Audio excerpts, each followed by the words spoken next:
So my name is Ruleo Camacho. I'm a marine ecologist here in Antigua and Barbuda. I work primarily with the National Parks Authority, but also collaborate with a lot of our local environment departments, fisheries department, as well as local NGOs. Amazing. Thanks for joining Breaking Travel News at the Caribbean Travel Forum. Thank you. So, tell us a little bit about what you've just been presenting. So what I've been talking about is the health of our corals within the Caribbean region, coral restoration, and kind of the part that tourism plays with that whole system, right? And so persons often look at tourism and coral restoration and coral health as two different sides of a coin. And our economies are driven by tourism, so we really need to find that balance between the both and have them coexist rather than being separate entities.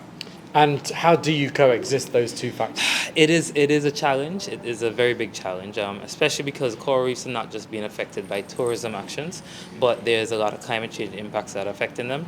And so it's finding the little things that everyone can do to play a part, the little steps that everyone can do to ensure that we're doing the best that we can to improve the health of corals so that when they're facing these larger challenges, these climate change, coral bleaching, elevated sea temperatures, etc., that they have a chance of dealing with these large issues. Because at the end of the day, the tourism model is dependent on healthy reefs. So without our healthy reefs within our islands, we're going to struggle.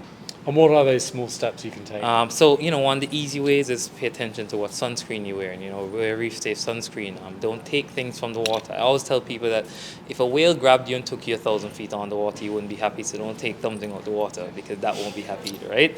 But it's also support local initiatives. If you're able to donate, support the local conservation efforts. Within small island development states like Antigua and Barbuda, everything on the land affects the sea, everything on the sea affects the land. So it's really important, to support these local conservation efforts because they all mesh together at one point. Thank you for your time today. No problem.